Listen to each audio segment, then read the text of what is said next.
is it? So it's Christian. Oh! This is amazing. Welcome to my mess. How long have you been here? I've been here for probably about 13, 14 years. Oh, wow.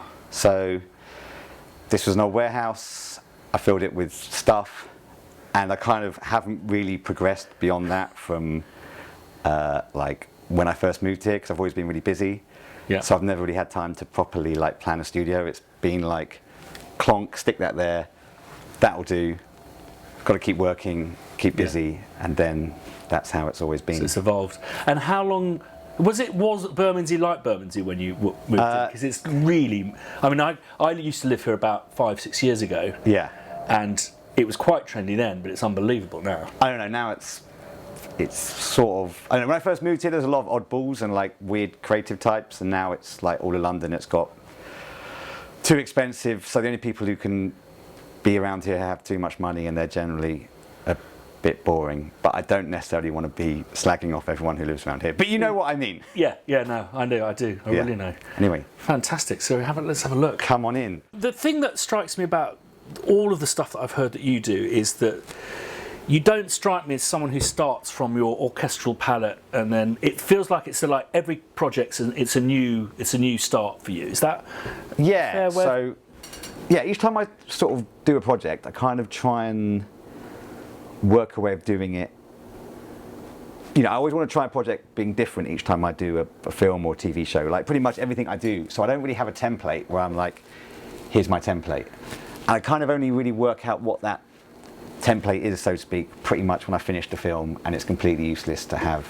Right. So I normally try and work out a sound, like an idea or a sound palette or a world that I'm going to approach that project with. And so often that involves a lot of experimentation early on. So I kind of try and come in on films very early on, so I can write while they edit, so they temp it with what I do. Yeah. And then that means I can write, like basically come up with stupid ideas and mess around. Mm-hmm. And then most of those will go in the bin. Sure. Hey, we could actually play you like some of the, I don't know what the legality is of like, I could play you some of my bin stuff. And so I'll just throw ideas early on out, just churn them out with just, and then through that, hopefully some kind of thread comes together. You know, you might find like one little thing that's a melody, and you're like, you grab onto that. But I really like that early process, because I think once you get the picture and you're trying to rework the picture, that becomes a very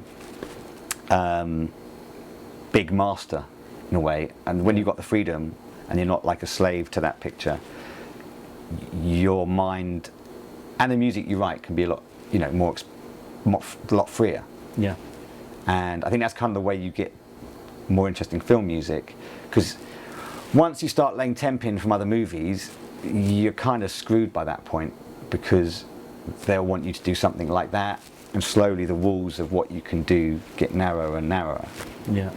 I mean, you're obviously very in demand now, but there would have been a stage where I'm sure that you would have felt the frustrations of not being allowed to get on things early enough, you know, them umming and ahhing, which composer we're going to pick and stuff. I don't know, I mean, kind of like when I started off doing TV, and on that, well, I was really lucky. I was doing stuff in the sort of late 90s, and a lot of stuff for Channel 4, and it was at a time when TV's changed a lot in the last 15 years over here, but it used to be very kind of like no one really cared about music in a way, and I think a lot of the people doing TV music didn't really care about it. They sort of looked down on it, and even when I told people I did TV music, they were like, oh, you know, do you do anything proper?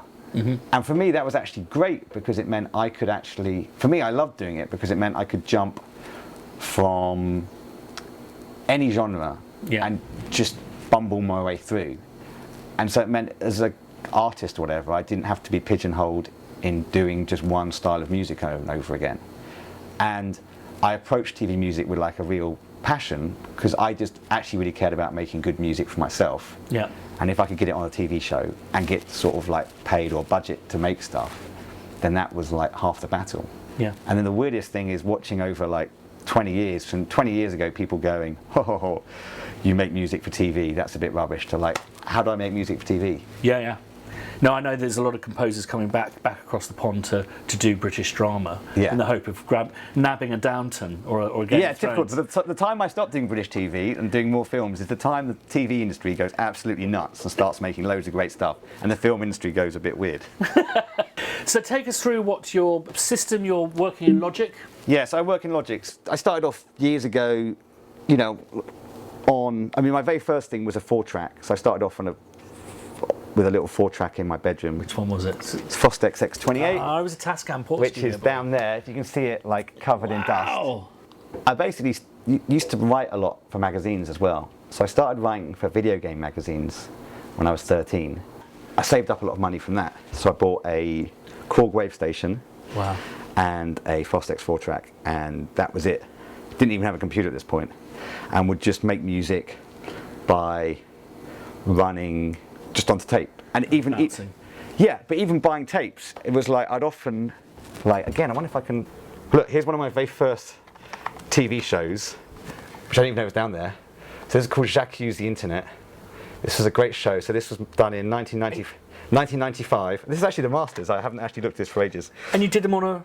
So I did that on a 4-track. So that was when I was still living at home, and I was still at school. That's great. And I had no idea that you'd been going so long. Yeah, I'm actually like a veteran now, like 20 years or something. Wow. I think it's longer than me. So I did my first score pretty much I'm now trapped behind here, right? Let's go. That was like my first proper score. That actual tape. So that was, and it's a great timely piece. It was Janet Street Porter, I don't know her, talking about this thing called the internet, and how the internet was this like load of rubbish that was for geeks. It was the equivalent of CB radio, and it would never catch on. And I've got the video of it somewhere. I'd love to get it uploaded because it's like a half an hour suicide note of having any cultural relevance whatsoever. And I did that after school. So basically, I bought these keyboards and a 4-track, and I started making weird electronic music. And so I didn't even have a sequence at this time, just had one keyboard. So I learned how to program that like super crazy well. So somewhere around here would be my notebooks, are probably up there, of like all my programming notes on how I'd program a wave station. Because that was all I had, so I could program it really well. Because I had nothing else. Sure. And that also taught me a lot about not having too much gear. Because now I've actually got like loads of stuff, and sometimes you can make better stuff when you've actually got less. I would say starve yourself with resources, you become more resourceful. Yeah. I put out this record when I was 16. Hey, we can play some of that. Let's find that. That's somewhere around. You want to hear a bit of that? Yeah. All right, let's see if I can... it's probably quicker to look on YouTube. That's probably having too much stuff. But anyway, so this was this record I made when I was 16. This is a sad fact. We've made a record, and the easiest way to find it is check out someone's illegal upload of it. So it sounds like... So, it's like lots of like weird synthy noise, but then went into like sort of quite nice electronica and stuff. I did this record, and because I was only like 16 and the internet didn't really exist, at that point, that there weren't many 16-year-olds making records that people knew of. Right. So that became quite a good novelty. Right. And through that, I did a couple of like things. Stockhausen reviewed it on the radio. Right. Which was quite cool. Yes. He didn't like the melodic structures in it, but he liked the noise, sort of. But through that, I met a director called Paul Wilmshurst, and he gave me my first job, which was that which I'd do basically after school, do my homework, do a TV score. Wow. And then that just kept rolling on and on. Finished school, took a year out to see how the music would go. And like one of my favourite things is I'm still technically on my year out. And then I just kept doing, TV music, and would always just try and slightly bluff my way through. Oh yeah, I know how to do that. No, I don't. Shit. Work it out. Yeah, work it out very quickly. Oh, we're doing a program about Elvis Presley. Do you know how to do Elvis Presley music? Yeah, sure. Fuck. Okay. So then you're like, how can I like do this? And then you slowly like just learn by doing. And also, I think at that time there was a lot less available to you.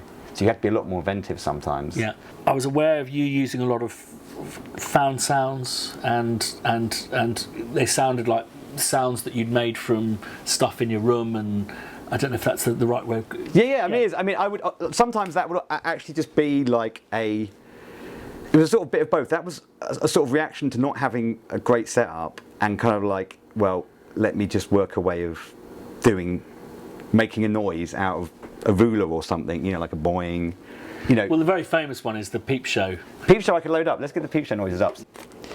I really like EXS24, which is not I'm a big fan too. the sexy thing to say, but you can just throw stuff in there very quickly and create noises. So I'm always making, this was some, like, for instance, this is just like, let's just load something random. These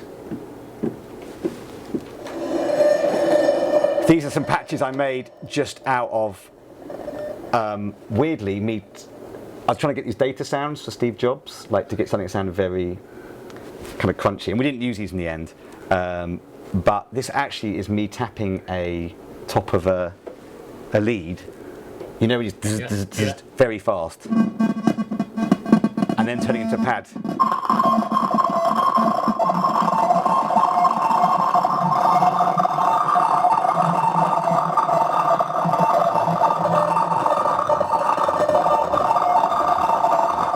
So I love trying to find weird noises.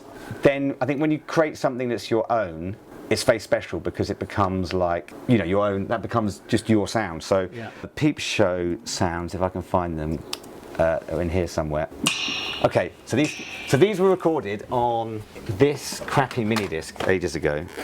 So this was a mini disc recorder, and I was on holiday in Mallorca with my family. So I'd have all these like, hey, look, that might even be the ones. Look, Mallorca 2002. That's a bit weird. That's almost like, here, there's some Ois from Bad Lads Army. And I used to go around like just recording things with that and turning those into samples or just anything I can make noises out of. And so these were all done in a well. We were staying in this, in this place, and it had a well with great reverb. So I just, down there, and so you've got great clicks, which still sound brilliant. Great claps, and Peep Show noise.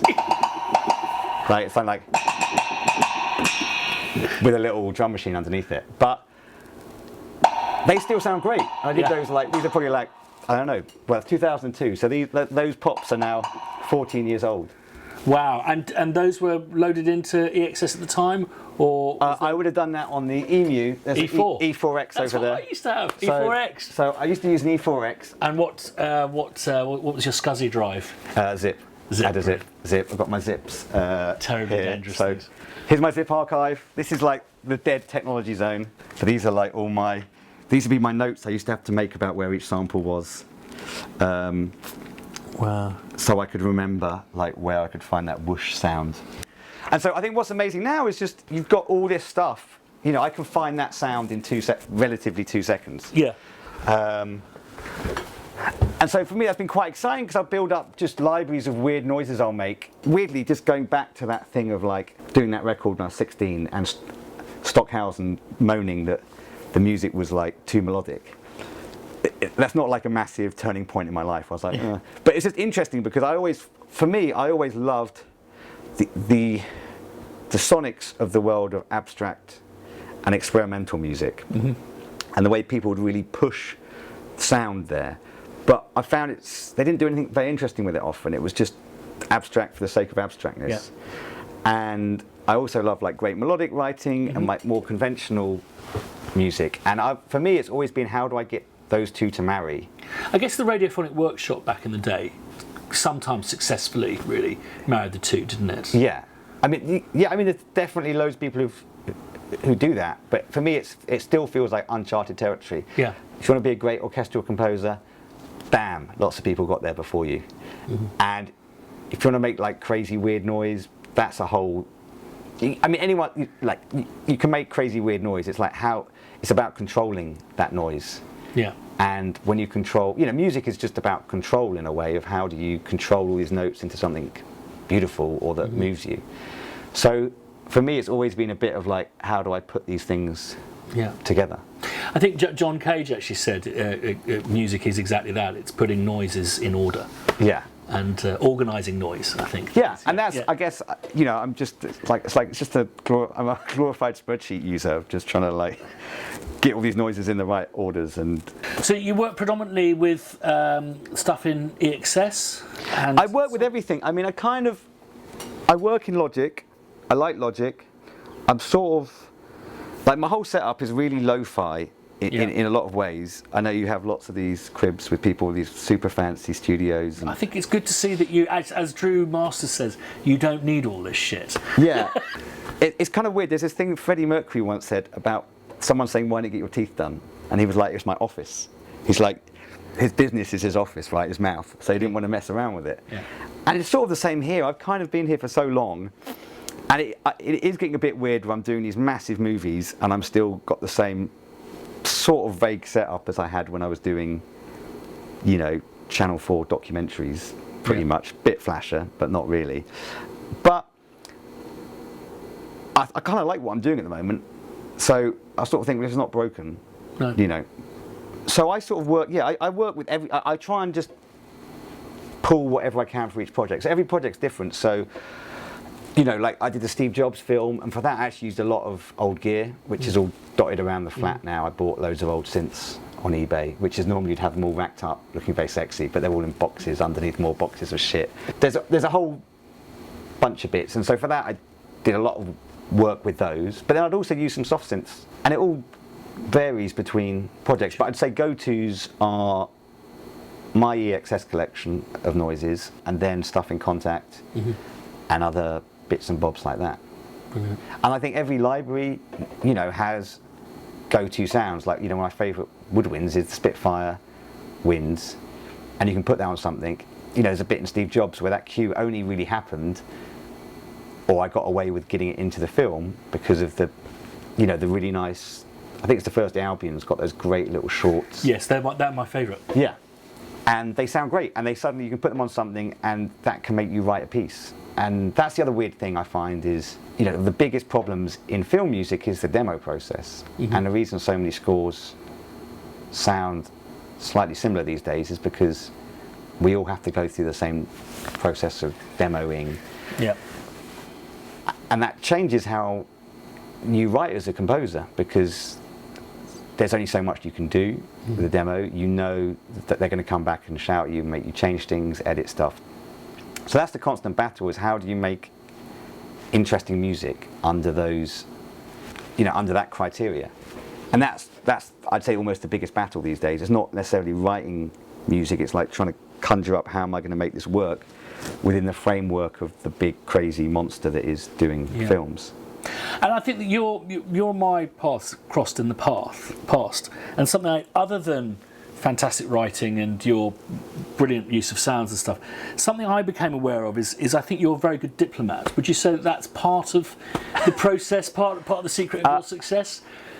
I think, like, it's weird because like I said, I've sort of been doing this. You wouldn't necessarily think it, but I've been doing it for about 20 years now, and through that process, you learn to be a bit more relaxed about certain things. Like when I started off, I was really like, everything I've done is amazing, like a bit of that. One of my sort of, I remember writing a 4,000 word letter to a producer telling him I thought there were some producers on this show, telling him I thought they were a bunch of for changing my music.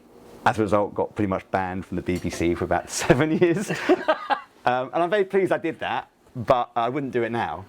And I think you learn that being a film composer it is collaborative. You've got a director who might have worked on this film for 2 or 3, 4, 5, that's their life. You come in at the end or near the end.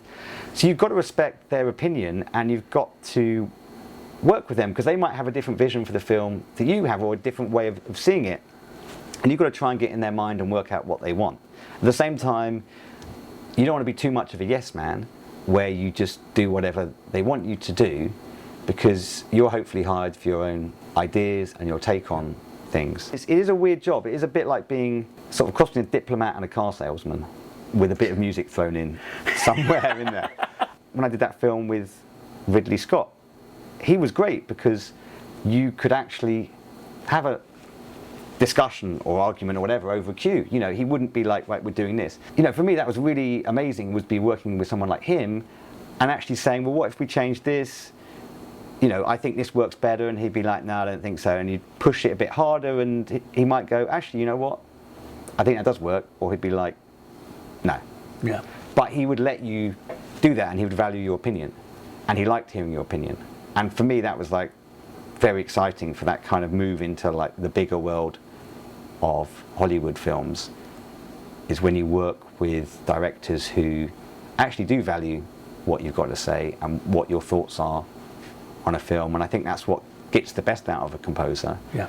because they feel they have a sort of vested interest in making the story and the film work as best as it can. Actually, one of the things I found interesting as well doing like these big projects is often the stuff I really like is stuff I've ended up doing here. And I think it's very easy to get seduced by the big studio, you know, the orchestra, but often the most inventive stuff is sometimes just you twanging some crappy thing that's lying around, or, you know, doing that with the lead. Suddenly you've got a sound that's sort of different to everything else. I heard on Atonement, Dario Marinelli famously used a typewriter sample, and they just fell in love with it. But the sound department was like, it has to be in 5.1, and they just spent months trying to get the same vibe of what he had created on his laptop with the CPU whirring in the background and all of that stuff. And it's weird because when I first started doing films, I was kind of like, everything has to be recorded meticulously and perfect. And actually, I've always been about vibe and kind of, I'd rather hear a great piece of music, you know, recorded not very well, than a shit piece of music recorded beautifully, in a way. Because I think a lot of it's about capturing something, and I think any way you do something, you can, you know, use the limitations to make something good. You know, from just starting out, I remember, you know, I had like, I then bought like this little Digitech, which I haven't turned on for probably about 15 years. Yeah. But, you know, I only had that, so how do I manipulate the sound? I'd go into the things and just tweak the noises, and I'd make cool little sounds, and now I've got a billion and one effects plugins and all this kind of stuff, and you don't always get as deep. Interesting. So, I mean, talking about vibe, let's go in reverse order. Okay. How can you work? NS10s. The hours you work on NS vibe buzz killers. Okay, so NS10s, they are pretty not nice, okay? No. But, and I've never got around to changing them because I'm lazy, and okay, always been very busy, and it's like, oh, I've got to think about speakers, oh, I just get on with stuff. And that is one of my big failings, and sometimes it's like, let me just finish this project and then I'll deal with that other thing. What I found really interesting with them is they make me work harder because they sound pretty horrible.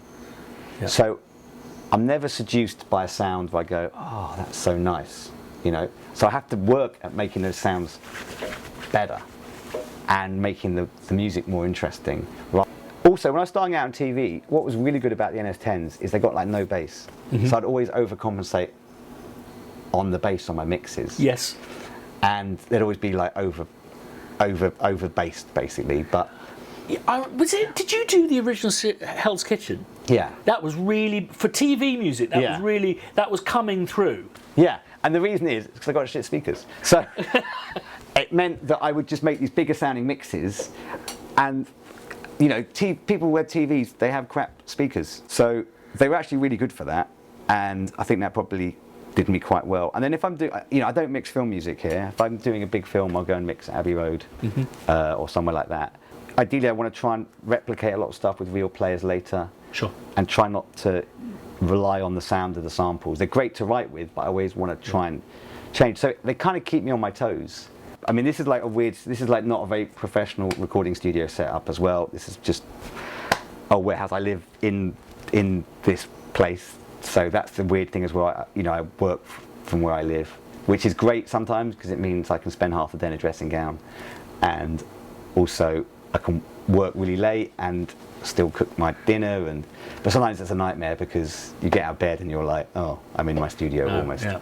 But there was actually an office below here, and they actually know everything I do, which is really freaky. And they'll be like, Oh, so we're glad you finished that film because we were fed up with hearing all that like horror music, or we like that one. Can you do that one? Do more of those. So what other toys do you go outboard much still? Yeah, I mean, no, other than grabbing a sound and sampling it. I basically use like everything here sort of has a usage one day or has had a usage, and it's really chaotically organised, and in an ideal world I'd actually organise it a bit better, but because every time I do a film it's completely different. So I've just done this French film called Mal de Pierre with Marion Cotillard, and that was a really straight, for me, orchestral score. So about sort of 24 strings, some woodwind, French horn, harp, piano. First thing I've done for ages, which actually been like quite conventional. But then before that was Steve Jobs, which was like a lot of old electronics, then writing orchestral core stuff. I'm doing this other film at the moment, which is sort of secret medieval film, and you know, for that, you know, got like I've been using this a lot. This is great. This is this beautiful guy called Paul Hathaway, and he makes. I went into a shop called Hobgoblin. Hobgoblin, of course. Yes. And so Hobgoblin, if anyone doesn't know Hobgoblin, is a great shop in Soho. They just have all kinds of crazy instruments in. Give me something, they'll get me excited. I played a load of stuff. Nothing was doing it for me. And then, oh, we've got this. You might like this. All right, I play on this one instrument. How much is that? And it's like 600 quid. And I was like, oh, I didn't want. I just came in to buy something really cheap. Just to, says, we've got a bass one as well. Ooh, how much is that? Oh, it's a bit more, like 700-800 quid. Oh, all right, I'll have a go. 2 seconds of playing it, I'm like, shit, I've got to buy this. So this is like this. But it just, I mean, it's just like.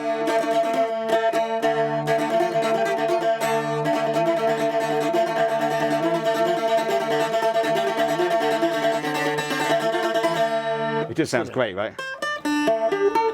Bouncing.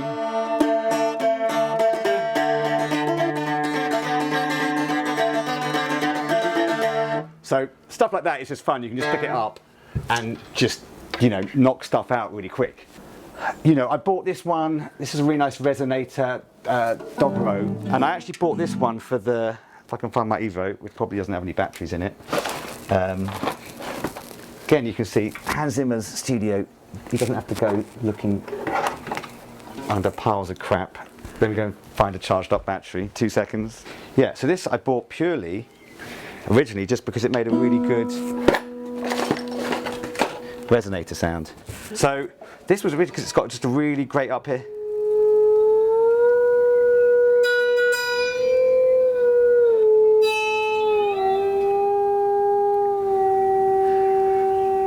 And it just had a really good tone for the project I was working on, which was actually The Counsellor.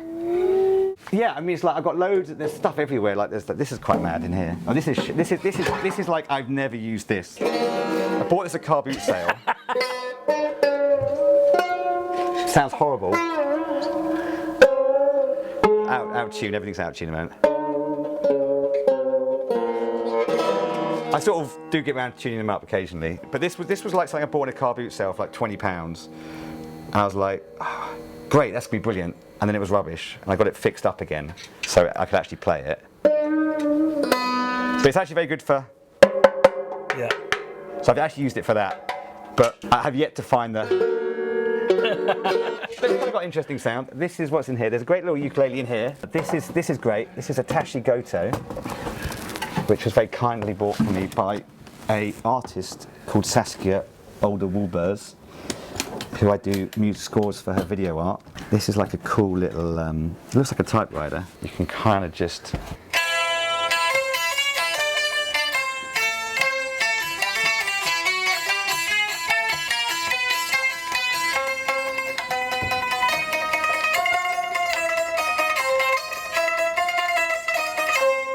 This is the most comedy instrument, right?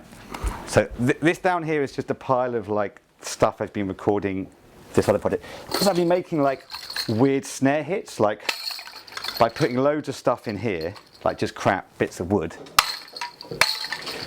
and just getting the kind of randomness of the other sounds as they're hit. But this is possibly the crappiest thing I've ever bought, but definitely the funnest. So this is a Quicker. Well, Is it quicker? it's sort of. It's a medieval instrument, but I can't remember. It's called a Rommel top or something. It has a more unfortunate name, which I call a wanking pot. The way you have to play it, it's a bit disgusting. I have to like wet my hands. Okay, and this is actually properly funny, but like check this out. Like, you don't really want a video if you think that, but that's like yeah.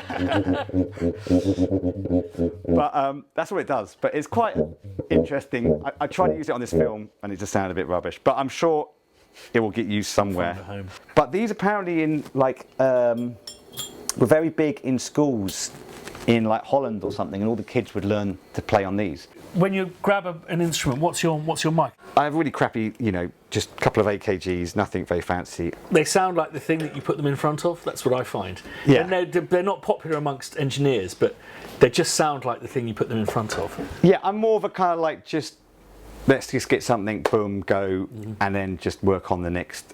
I'm not much of a perfectionist when it comes to recording. I'm more of a vibes guy.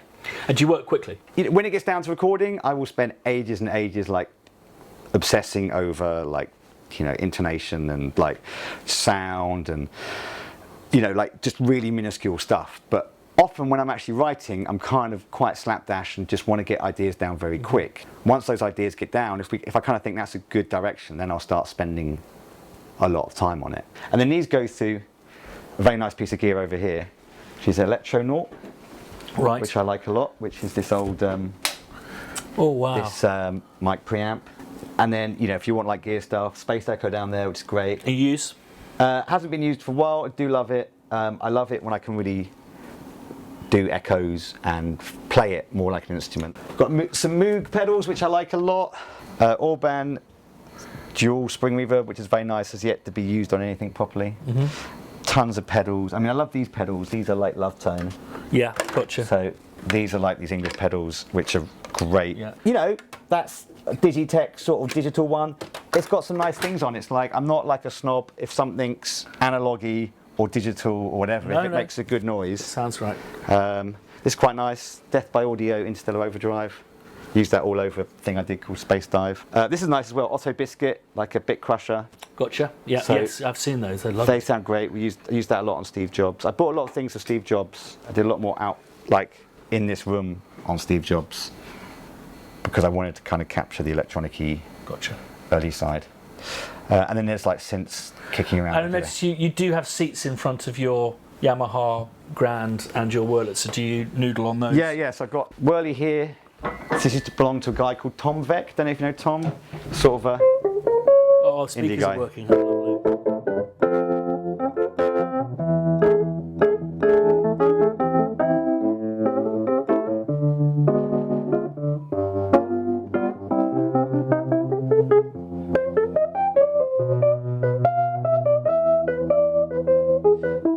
I mean, everything sounds just so much fun, and just doing just kind of like vibrato-y, like, Is that pedal made by someone in Austria I don't know, it just came with or it. Spain?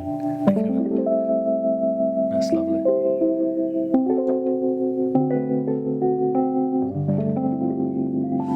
That's why I love the Wurlitzers more than the Rhodes, because they have that totally different timbral shift. Yeah, but also just having speakers on it, Yeah. it's just so much fun just to like just sit and just.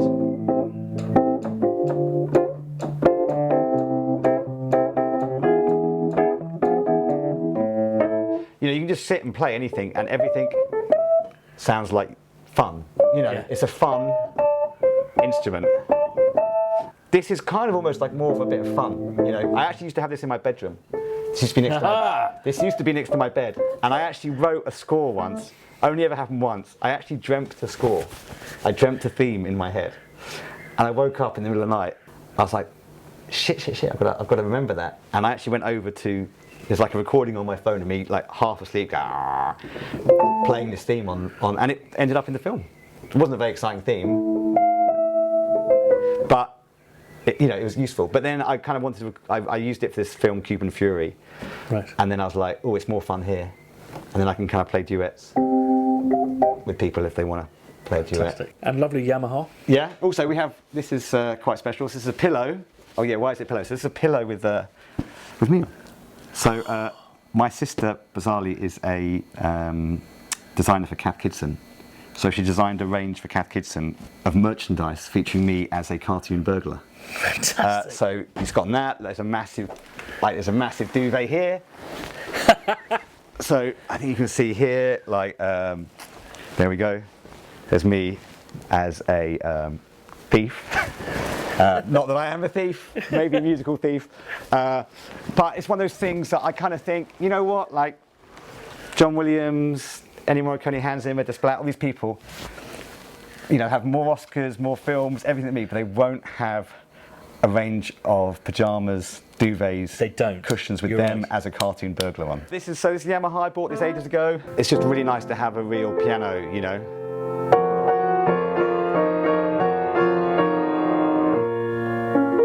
You know, just, you can just playing around on a real piano.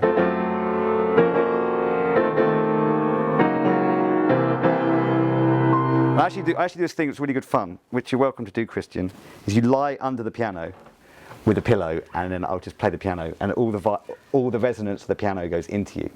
Right. Do you want to try it out? Yeah. Can I use your cool. pillow?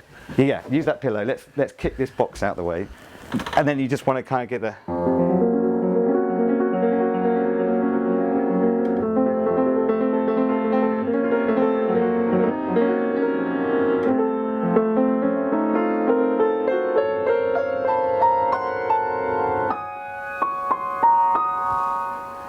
It's lovely, isn't it?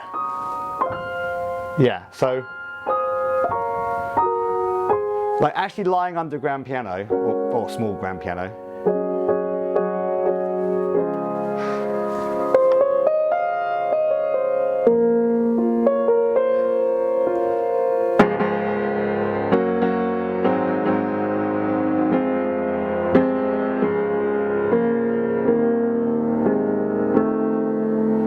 It's nice, right? It's lovely. It's a lovely way to spend an afternoon. Wow, look at that! If I was into cars, I'd have bought a sports car that cost loads of money, but I bought a CS80. The story of me buying this was like this. I basically found it on auction, I really want to buy it. Did loads of research on this one, and then thought, right, I put down a big proxy bid, that was it. Went out for a walk in the countryside on that day with my girlfriend, and just thought I'd just check my phone. Because I was pretty much sure it was a done deal. I'd already put too much money down as a proxy. Sure. No one would be stupid enough. Joe from Hot Chip was bidding on it, but I saw his username was Joe Hot Chip. So it was like, it's pretty obvious who it is. So I phoned my mate up, who's good friends to him, saying, listen, no bidding on the CS80, Dan's buying it. Yeah. He's like obsessed by it, he's going to buy it, you can get the next one. Joe very kindly stepped down. I thought it's a done deal. You know, he's watching it through the week, nah, nothing. So I was just in the middle of the countryside, and then I looked on my phone and was like, you've been outbid. Like, what the fuck? And I'd already mentally prepared, like, had to make this space. No. And so then I had this weird thing of like trying to get internet reception in the middle of this field, like this cut field in the middle of Kent. No internet reception, disastrous. Having to phone up the guy who ran the auction and then putting all these proxy bids backwards and forwards. At the same time, the light was going, and it was this disaster of every half an hour my phone pinging, saying I've been outbid by some guy in Germany. And trying to navigate through this forest as it got more and more dark, and my girlfriend getting increasingly irate that I seem to be spending more time focusing on buying this. But anyway, the happy ending is I managed to buy it, which I'm very pleased about. So this is basically the Vangelis synthesizer. Yeah. So you can get, you know, the sort of.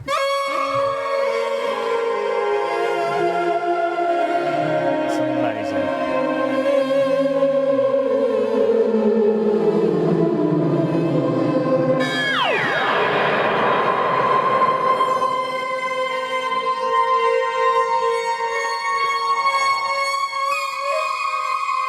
I mean, it sounds great when you put.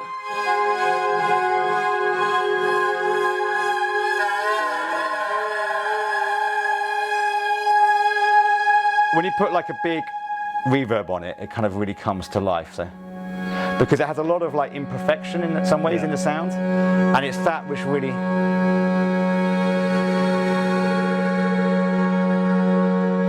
So you're gonna. That's stunning. So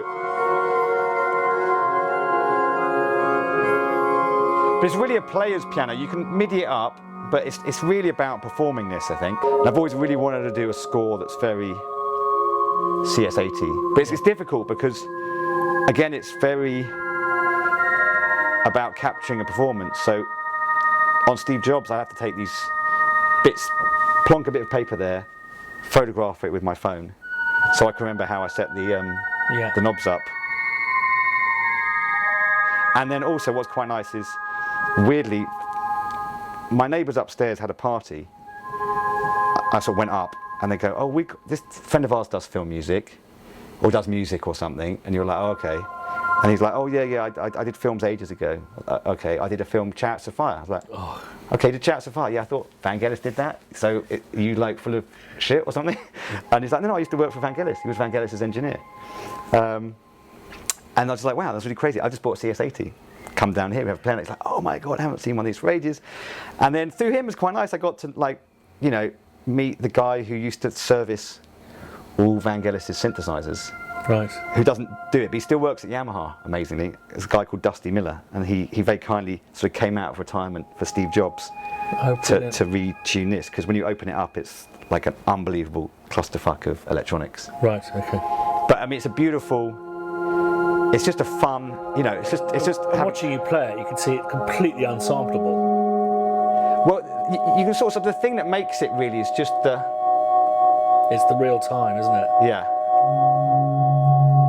Even just like a little, like,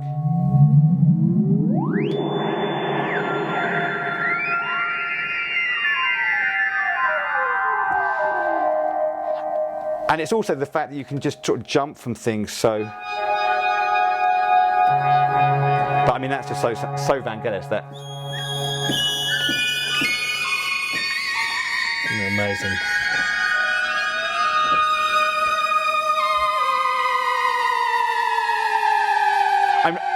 Deep down, I was secretly hoping Ridley would do Blade Runner 2 and I would somehow manage to weasel my way in.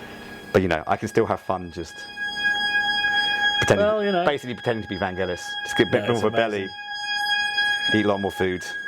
But even just this, just flicking between the octaves just sounds lovely. Do you want to have a go? Yeah. There's a foot pedal here, which makes a big difference, like in terms of just controlling volume. And I mean, I know you're not.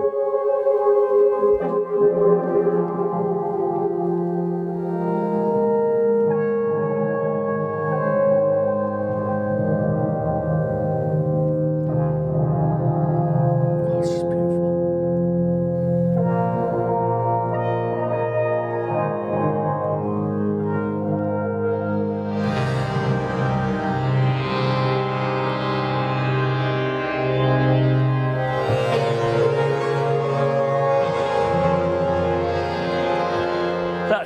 That'd be me, that'd be all off. What key are you in? What key are you in? F minor.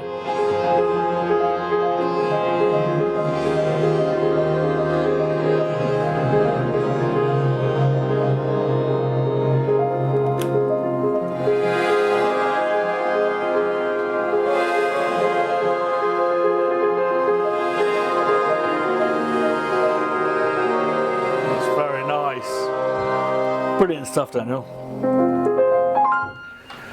I think that's a good highlight. Boom. Thank you. Just one question. Yeah. You've been at it for 20 years. Yeah. If you could go back 20 years and tell young Dan Pemberton something, anything?